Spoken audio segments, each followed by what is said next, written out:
en ce qui concerne la séduction du temps de la fin, la Bible dit que quand le diable viendra séduire le monde, il viendra pas comme gourou.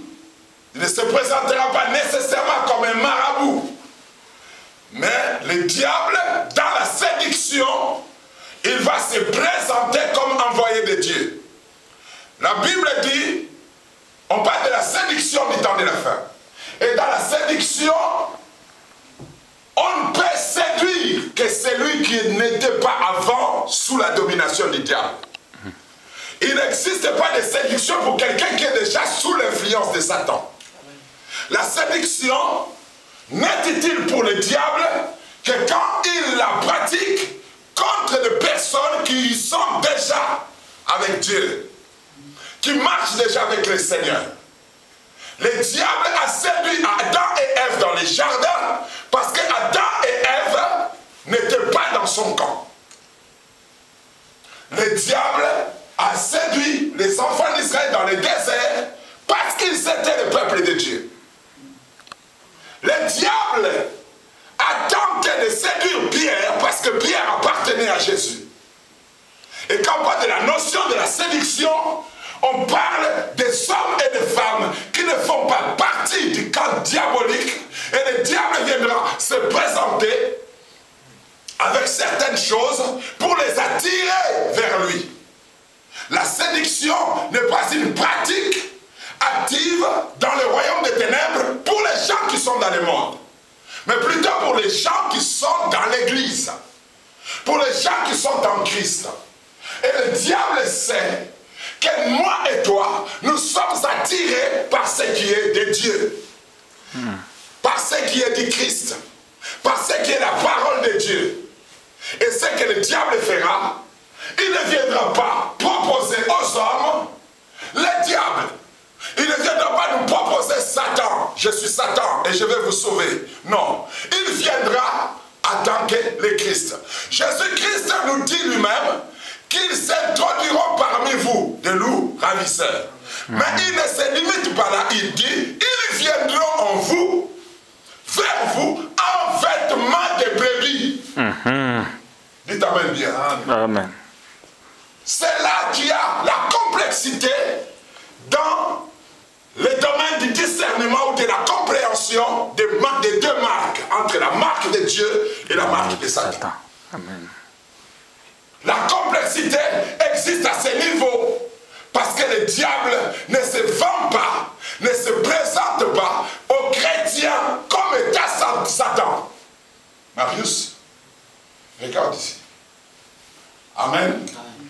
Le diable se présente à nous comme un sauveur, comme un libérateur, comme quelqu'un qui vient nous apporter quelque chose de positif, quelque chose qui va contribuer à notre paix, à notre croissance, à notre développement, à notre progression, à notre destinée. Quelqu'un qui vient te proposer quelque chose qui est apparemment adapté à ce que tu désires vraiment. Amen. C'est ça le diable. Les démarques existent dans le monde et ces démarques sont importantes parce que c'est ce qui va déterminer la destinée éternelle de chacun. Les démarques sont le moyen par lequel nous serons identifiés par les saints anges de Dieu quand ils viendront du ciel pour venir chercher l'Église. Les démarques sont importantes pour notre localisation spirituelle quand le Seigneur déverse son onction, son pouvoir, sa puissance, sa bénédiction dans le monde. Nous sommes localisés par les anges parce que vous devez savoir que les anges ne sont pas omniscients, c'est-à-dire qu'ils ne connaissent pas toutes choses. Alléluia. Ils ne connaissent pas toutes choses et ils ne connaissent pas tous les hommes. Les anges nous identifient par des signes de Dieu sur nous, par des marques du Seigneur sur nous. Ces marques spirituelles nous permettent aussi d'être identifiés par nos semblables, par des personnes qui ont la même nature spirituelle que nous, par des personnes qui ont la sémence identique qui est la nôtre, par des personnes qui sont destinées à être des éléments importants dans l'accomplissement de notre destinée. Ces personnes portent en eux une certaine capacité surnaturelle de lire la marque de Dieu, de lire notre identité spirituelle. Même quand ils ont les yeux fermés, même quand ils sont inconscients, même quand ils sont ignorants, même quand ils ne nous connaissent pas, ils savent par quelque chose qui se trouve en eux, une marque semblable à la nôtre, qui interagissent. C'est comme Jean-Baptiste qui était dans les ventres de sa mère et Jésus dans les ventres de sa mère. Et quand Élisabeth a entendu la salutation seulement de Marie, l'enfant dans son ventre a tressailli. Et quand l'enfant a tressailli, sa mère fut remplie du Saint-Esprit. Nous pouvons appeler ça la manifestation de la marque. Amen. Quand le sceau se manifeste, quand le sceau s'exprime, quand le sceau détecte l'autre sceau, il y a une interaction. Je crois, bien aimé, qu'il est facile pour quelqu'un qui a le Saint-Esprit de connaître l'autre qui a le Saint-Esprit. Je sais qu'il est facile pour quelqu'un qui a Dieu de reconnaître dans l'autre qu'il a aussi Dieu. Je sais qu'il est facile, je dis, c'est la chose la plus facile. Si nous sommes réellement spirituels, nous allons comprendre qu'il a le Saint-Esprit. C'est un enfant de Dieu. Pourquoi? La Bible nous donne une notion qui dit que l'esprit lui-même rend témoignage à notre esprit que nous sommes enfants de Dieu. Et l'esprit qui rend témoignage à ton esprit que tu es enfant de Dieu, c'est l'esprit qui habite dans l'autre, C'est-à-dire quand j'ai le Saint-Esprit en moi qui me dit que je suis un enfant de Dieu, le même esprit qui est en moi qui me dit que je suis un enfant de Dieu peut aussi me dire que l'autre est enfant de Dieu. Alléluia. Amen. Parce que c'est le même esprit qui est en moi et qui est aussi dans l'autre. Nous sommes identifiés, nous sommes localisés, nous sommes bénis et nous prospérons à travers la marque de l'esprit qui est sur nous. Et les esprits savent lire cette marque. Le Saint-Esprit sait reconnaître cette marque. Quelqu'un qui a un esprit prophétique comprend cette marque. Et c'est lui qui est destiné pour te faire du bien, lira cette marque. Celui qui est appelé à fonctionner avec toi, à travailler avec toi, celui qui est appelé, envoyé par Dieu pour être quelqu'un d'important dans ta vie, va lire cette marque. Il va comprendre que c'est mon frère. Il va comprendre que Dieu m'a destiné pour lui. Il va comprendre que je suis destiné à fonctionner avec cette femme, ou avec cet homme, avec ces garçons, ou avec ces messieurs. Alléluia. Amen. Le Seigneur fonctionne comme ça depuis le commencement. Quand il a créé Lucifer, Lucifer était là pour mettre le sceau à la perfection. Alléluia. Amen. Pour mettre le sceau à la perfection. Et Dieu, par Jésus-Christ, a accompli un travail en nous par la rédemption. Nous avons été rachetés par le sang de Jésus et nous sommes parfaitement saints. Et il y a la marque de la perfection divine sur nous. Bien que cette perfection n'est pas manifestée d'une manière aussi visible au sein de nos vies à cause du retard de notre âme. Mais nous sommes des saints. Alléluia. Amen. Tu es saint et tu es spirituellement identifiable par Dieu. La complexité, c'est encore quoi? C'est que cette marque, Dieu n'est pas hypocrite pour cacher cette marque au diable, pour cacher cette marque au démon. Dieu n'est pas hypocrite pour cacher ses limites et les frontières qu'il a établies dans la vie de chaque personne. Dieu a rendu visible les limites établies tout autour de nos vies. Il a rendu visible la marque qui est sur nous dans le monde spirituel. Ce n'est pas seulement Dieu, les anges et les gens qui nous connaissent qui vont voir ça, mais ceux qui sont hautement spirituels dans l'autre sens sont aussi capables de reconnaître que là, il y a une marque de Dieu. Alléluia. Amen. Dites Amen bien. Amen. C'est la raison pour laquelle il est facile pour le diable de s'attaquer à un enfant de Dieu, de menacer un enfant de Dieu. C'est pourquoi il y a cette facilité que les enfants de Dieu se retrouvent menacés dans des milieux où les gens ne savent même pas qu'ils sont chrétiens. Ils se retrouvent en train d'être combattus, attaqués, menacés par des gens. Et ces gens ne sont même pas chrétiens. Qu'est-ce qui les pousse à le faire? C'est qu'ils identifient les enfants de Dieu par quelque chose de spirituel. Il y a une compréhension subjective de leur nature à travers l'esprit mauvais qui est en eux, qui connaît la marque de l'esprit.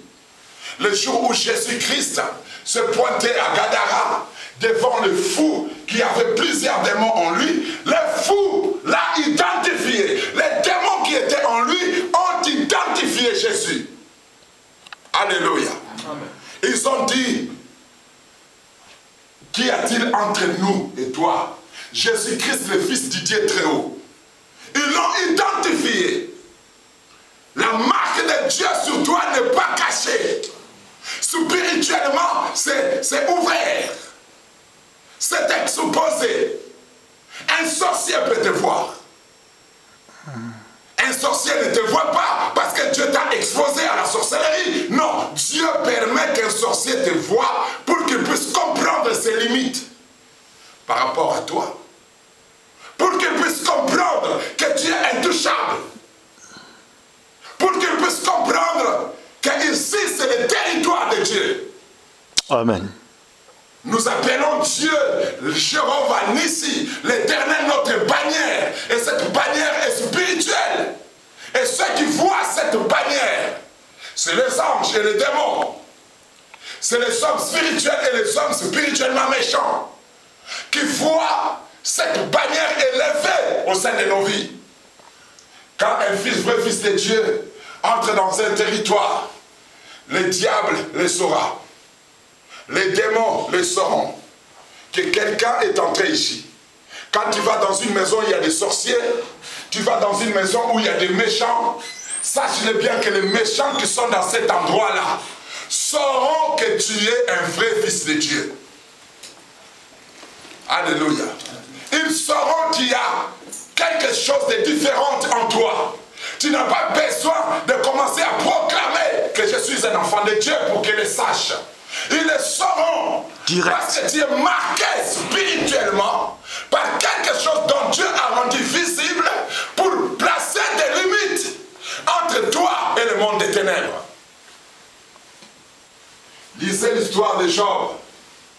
Vous allez voir que quand Job se présente devant Dieu, il dit à Dieu, il se présente devant Dieu et Dieu lui pose directement la question. Il lui dit, as-tu vu mon serviteur Job? Alléluia. Alléluia. Amen. As-tu vu mon serviteur Job? Et le diable va répondre par l'affirmatif. Je l'ai vu. Mais si tu ne l'as pas protégé, lui, il sait bien. Alléluia. Dites Amen bien. C'est-à-dire quand il a vu Job, il a compris que c'est un fils de Dieu, c'est un enfant de Dieu, c'est un serviteur de Dieu et il est protégé. Alléluia. Amen. Il est protégé. Il y a une marque sur lui. Il y a un aura sur sa vie. Il y a quelque chose